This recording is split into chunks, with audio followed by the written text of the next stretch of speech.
Hello friends, welcome to JR's English.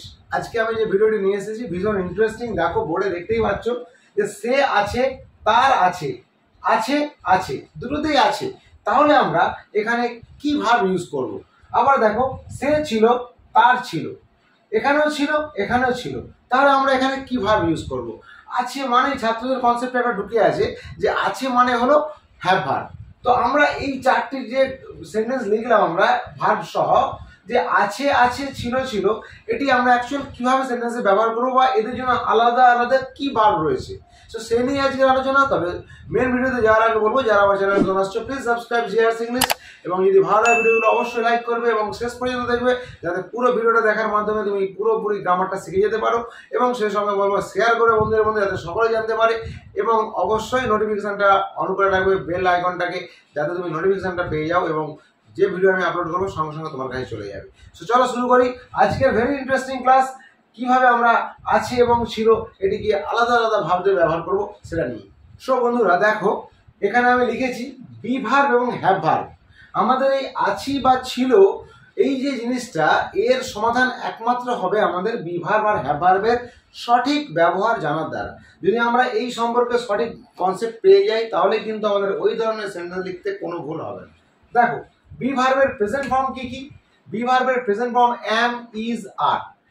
R have ভার্বের present form কি কি? Have ভার্বের প্রেজেন্ট ফর্ম হ্যাভ বা হ্যাজ। তাহলে আমরা এই বি ভার্বের প্রেজেন্ট ফর্ম অ্যাম, ইজ, আর হ্যাভ ভার্বের প্রেজেন্ট ফর্ম হ্যাভ, হ্যাজ, এটার আগে আমরা তুলনামূলক আলোচনা করি, তাহলে আমাদের কাছে অনেকটা বেশি ক্লিয়ার হয়ে যাবে।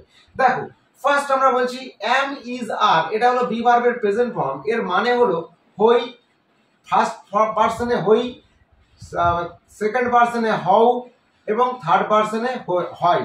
অর্থাৎ আমি হই বা সে হয় বা তুমি হও। এটা হলো first person, second person, third person. আবার এখানে কি আছে? First person, second person, third person.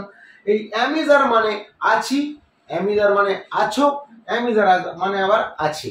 তাহলে আমরা দেখতে পাচ্ছি এই অ্যামিজার মানে যেমন হয়, হও, হয়, তেমন আছি, আছো, আছে, এই সবগুলোই মানে। এবারে আমরা এই বি ভার্বে আছো, আছি বা আছে, এই যে কথাগুলো বললাম, এটা কখন ব্যবহার করব? Very simple. দেখো, যখন কর্তা নিজে হয়, নিজে আছে এমন বোঝায়। যদি কর্তা নিজে আছে, অর্থাৎ যেমন দেখো বলছি যে, বলেছিলাম প্রথমে যে সে আছে এখানে। তাহলে দেখো, সে আছে এখানে, অর্থাৎ আমরা যখন কথা বলি যে সে এখানে আছে, আমি সেখানে জন্য লিখলাম যে সে আছে এখানে। তাহলে সে এখানে আছে, এই সেন্টেন্সে সে বলতে কি? কর্তা। কর্তা নিজেই আছে। যখন কর্তা নিজেই আছে তখন আমরা লিখবো হি কর্তা। আর ভার্ব আমরা অ্যাম, ইজ, আর এর মধ্যে হি এর পরে ইজ বসে, তাহলে হি ইজ। আর হেয়ার ইংরেজি হিয়ার, এখানে ইংরেজি হিয়ার, তাহলে হি ইজ হিয়ার, সে এখানে আছে। তাহলে দেখো, আমরা কর্তা নিজে আছে বলে তাই আমরা লিখলাম সে এখানে আছে। কিন্তু যখন দেখো আমরা বলি যে তার একটি বই আছে, দেখো এখানে কিন্তু আছে, এখানেও কিন্তু আছে। এখানে আছে, কে আছে? এখানে কর্তা নিজে আছে।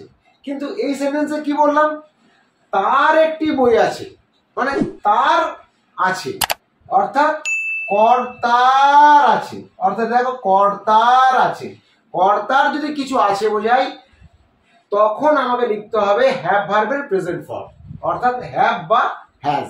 অর্থাৎ আমরা যদি তার, এই তার ইংরেজি হিজ লিখবো না আমরা, হিজ মানে তো তার, কিন্তু আমরা যখন তার আছে, কর্তার কিছু অধিকারে আছে বোঝাবে, তখন আমাকে সাবজেক্টটা হি লিখতে হবে, হিজ লিখলে হবে না।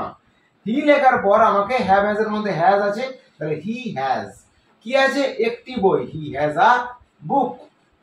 তার মানে উত্তর হয়ে গেল আমার তার আছে একটি বই, অর্থাৎ তার একটি বই আছে। দেখো, কর্তার কিছু আছে আর কর্তার নিজে আছে। This is the difference, the basic difference between be and have. কি? একটাতে কর্তা সক্রিয় আর একটাতে কর্তা নিষ্ক্রিয়।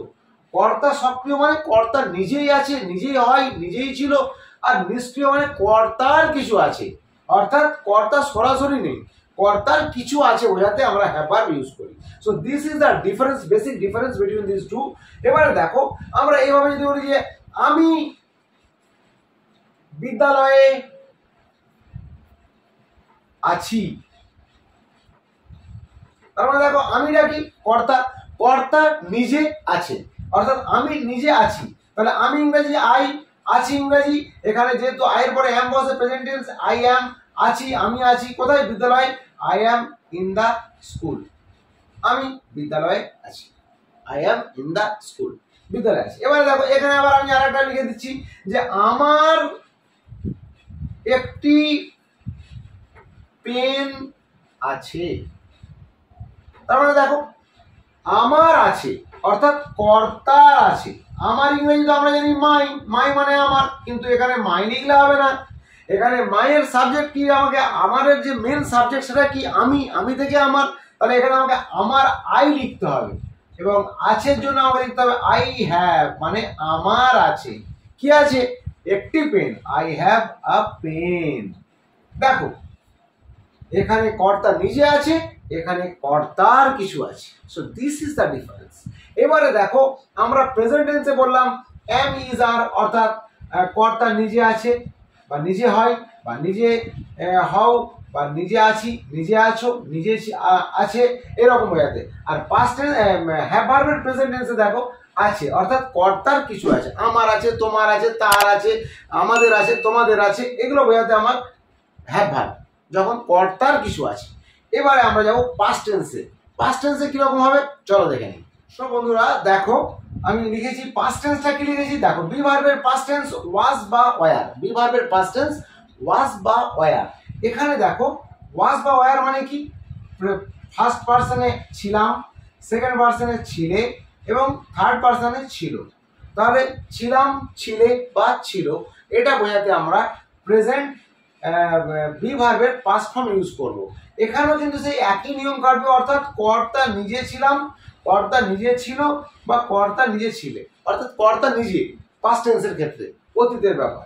আর হ্যাভ ভার্বের ক্ষেত্রে পাস্ট টেন্স কিন্তু হ্যাড পাস্ট টেন্স, অর্থাৎ হ্যাভ ভার্বের পাস্ট ফর্ম হলো হ্যাড। হ্যাড মানে হলো ছিল, কর্তার কিছু ছিল। এই যেমন কর্তার কিছু আছে বোঝাতে প্রেজেন্ট টেন্স, আর কর্তার কিছু ছিল বোঝাতে পাস্ট টেন্স, অর্থাৎ কর্তার ছিল। এখানে কর্তা নিজে ছিল, এখানে কর্তার ছিল। যেমন সে এখানে ছিল, দেখো সে এখানে ছিল। আর আমি এখানে বললাম তার একটি গাড়ি ছিল। এবার দেখ সে এখানে ছিল, সে কর্তা নিজে ছিল, তাই সে ইংরেজি হি, নিজে ছিল, যেহেতু নিজে ছিল তাই হি এর পরে ওয়াজ, হি ওয়াজ, সে ছিল, এখানে ছিল, হি ওয়াজ হিয়ার, সে এখানে ছিল। কর্তা নিজে ছিল তাই হি এর পরে ওয়াজ লিখলাম। যখন বলছি কর্তার ছিল, এখানেও ছিল, এখানেও ছিল। একটা ছিলতে কর্তা নিজে ছিল, আরেকটা ছিলতে কর্তার ছিল। যখন কর্তা মানে তার ছিল, তার ইংরেজি হিজ মানে তার, কিন্তু হিজ আমরা তো লিখতে পারবো না। যখন তার ছিল কর্তার কিছু অধিকারে বোঝাবে, পজেসে হবে, তখন আমরা মেন সাবজেক্টটাই লিখবো হি, এবং তারপরে যেহেতু ছিল পাস্ট টেন্স আছে, অর্থাৎ হ্যাভ ভার্বের পাস্ট টেন্স আমরা হ্যাড লিখবো। হি হ্যাড আ কার, তার একটি গাড়ি ছিল, হি হ্যাড আ কার। এইভাবে আমরা বহু সেন্টেন্স লিখতে পারি, এবং এই সেন্টেন্সগুলো লিখতে পারলে আমাদের কিন্তু রাইটিং স্কিলের 40% আমরা এই বি ভার্ব হ্যাভ ভার্ব দিয়ে কভার করি আমরা। যেমন ধরো গাছ আমাদের বন্ধু, ট্রি ইজ আওয়ার ফ্রেন্ড। গাছ আমাদের বন্ধু মানে গাছ হয় আমাদের বন্ধু, অর্থাৎ এখানে হয় লুকোনো থাকে, এই যে হয় গাছ হয় আমাদের বন্ধু, ট্রি ইজ আওয়ার ফ্রেন্ড। আবার বলছি ধরো একটি বৃদ্ধ লোকের 3টি ছেলে ছিল, তার মানে অ্যান ওল্ড ম্যান, একটি বৃদ্ধ লোকের 3টি ছিল, মানে কর্তার 3টি ছেলে, মানে কর্তার কিছু ছিল, অর্থাৎ হ্যাভ ভার্ব। হ্যাভ ভার্বের যেহেতু ছিল পাস্ট টেন্স, অর্থাৎ দ্য ওল্ড ম্যান, লোকটির, হ্যাড মানে ছিল, বৃদ্ধ লোকটির ছিল 3 সন্স, 3টি ছেলে। সো এইভাবেই কিন্তু আমরা একের পর এক সেন্টেন্স স্টোরি রাইটিং এর ক্ষেত্রে, লেটার রাইটিং এর ক্ষেত্রে, প্যারাগ্রাফ রাইটিং এর ক্ষেত্রে, any type of writing you can use this be verb and have verb very easily if you know these rules. The main rules of this format is number 1, কর্তা নিজে যদি হয়, নিজে আছে বোঝালে তখন have বা be verb, আর কর্তার কিছু আছে বোঝালে বা কর্তার কিছু ছিল বোঝালে তখন হবে have verb। This is the basic concept of be verb and have verb. এটাকে তোমাকে ভালো করে মাথার মধ্যে ঢুকিয়ে নিতে হবে, এবং যদি তুমি ঠিক মতো এটাকে কাজে লাগাও দেখবে তুমি অনেক সেন্টেন্স নিজেই লিখতে পারবে। সো চলো আমরা এরকম ধরনের বি ভার্ব হ্যাভ ভার্ব দিয়ে বেশ কিছু সেন্টেন্স ট্রান্সলেট করে দেখি পারি কিনা। দেখো, একটি বৃদ্ধ লোক অসুখী ছিল। দেখো, একটি বৃদ্ধ লোক অসুখী ছিল, অর্থাৎ কর্তা নিজেই কিন্তু ছিল, অর্থাৎ যেহেতু বৃদ্ধ লোকটি নিজেই অসুখী ছিল তাহলে আমরা লিখব অ্যান ওল্ড ম্যান, অর্থাৎ একটি বৃদ্ধ লোক ছিল, নিজেই ছিল তাই ওয়াজ ছিল, তাহলে অ্যান ওল্ড ম্যান ওয়াজ কি ছিল? অসুখী, অর্থাৎ unhappy. An old man was unhappy. এবার দেখো, তার 3টি ছেলে ছিল। কটি ছেলে? 3টি ছেলে। তাহলে দেখো, কর্তার ছিল, এখানে কিন্তু ছিল, এখানেও ছিল। পার্থক্য কি? এখানে সাবজেক্ট নিজে ছিল, আর এখানে কিন্তু সাবজেক্টের আছে, ছিল বোঝাচ্ছে। দেখো, তার ছিল 3টি ছেলে, অর্থাৎ কর্তার ছিল 3টি ছেলে। যখন কর্তার থাকবে, কর্তার কিছু ছিল, কর্তার কিছু আছে বোঝাবে, তখন বলেছি হ্যাভ ভার্ব। তাহলে আমাকে এখানে যেহেতু পাস্ট টেন্স আছে তাহলে হ্যাভ ভার্বের পাস্ট টেন্স হ্যাড লিখতে হবে, অর্থাৎ তার ইংরেজিতে আমরা জানি হিজ, কিন্তু আমরা হিজ লিখতে পারবো না, যেহেতু কর্তার ছিল তাই আমরা এখানটায় লিখবো এর সরাসরি সাবজেক্ট হি। হি ছিল, তার ছিল, হি হ্যাড। তাহলে কর্তার ছিল তাই হি হ্যাড। কি ছিল? 3 sons, 3টি ছেলে। দেখো, গল্পের লাইন এগুলো। If you know the use of be verb and have verb, you can write the story by yourself very easily. দেখো, 3 নম্বরে দেখো, তারা খুব দুষ্টু ছিল। দেখো, ছিল ছিল ছিল, সব ছিল, কিন্তু ভার্ব চেঞ্জ হয়ে গেছে। এখানে ওয়াজ ভার্ব, এখানে হ্যাড ভার্ব, অর্থাৎ একটাতে সাবজেক্ট নিজে ছিল, একটা সাবজেক্টের ছিল, কর্তার ছিল।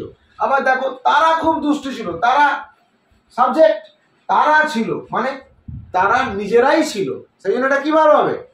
Be verb. তাহলে হবে তারা ইংরেজি দে, ছিল ইংরেজি দে ওয়ার, তারা ছিল দে ওয়ার। খুব দুষ্টু ভেরি নটি, বা উইকেটও লিখতে পারো, ভেরি নটি বা উইকেট। এবারে আমাদের এইভাবে কিন্তু আমরা গ্রামারগুলোকে লিখবো। টেন্সের লেখার সময় বা কোনো রাইটিং লেখার সময় আমরা এই বি ভার্ব হ্যাভ ভার্বকে এভাবে আমরা ইউজ করব। এর সঙ্গে সঙ্গে তোমাদের একটা কনফিউশন হতে পারে যে আমরা অ্যাম ইজ আর কোথায় লিখবো। ভেরি সিম্পল, যে আয়ের পরে অ্যাম সিঙ্গুলার নাম্বার থাকলে হবে ইজ, আর প্লুরাল মানে একের বেশি বোঝালে হবে আর। আর আই বা সিঙ্গুলার নাম্বারের পরে বি ভার্বের পাস্ট টেন্স হবে ওয়াজ, প্লুরাল নাম্বারে হবে ওয়ার। এইভাবে হ্যাভ ভার্বের ক্ষেত্রে আই এবং প্লুরাল নাম্বারের পরে হবে হ্যাভ, আর সিঙ্গুলার নাম্বারের পরে হবে হ্যাজ, আর সবার পরে হবে হ্যাড। হ্যাডের এতে কোনো চেঞ্জ নেই, সবার পরে হ্যাড হবে। সো এভাবে আমরা বি ভার্বের ব্যবহার আমরা শিখলাম, হ্যাভ ভার্বের ব্যবহার শিখলাম। এগুলো দিয়ে তুমি যত সেন্টেন্স লিখবে তত তোমার লেখার ক্ষমতা, তোমার দক্ষতা আরো বাড়বে, আরো ইনক্রিজ করবে, and you can write by yourself then. সো শেষ পর্যন্ত ভিডিওটার সঙ্গে দেখতে থাকো এবং আমার চ্যানেল দেখতে থাকো, সঙ্গে থাকো। আরো এরকম ইন্টারেস্টিং ভিডিও নিয়ে আমি আসতে থাকবো। সো যারা নতুন আসছো আরো একবার বলবো, প্লিজ সাবস্ক্রাইব জিআরস ইংলিশ, এবং অবশ্যই ভালো লাগে ভিডিওটিকে লাইক করবে, শেয়ার করে বন্ধুদের মধ্যে, আর অবশ্যই বেল বাটনটাকে অন করে রাখবে যাতে করে তুমি নোটিফিকেশন সঙ্গে সঙ্গে পেয়ে যাও যাতে নতুন আমি কোনো ভিডিও আপলোড করলেই। সো আপাতত এই পর্যন্ত, take care and good bye.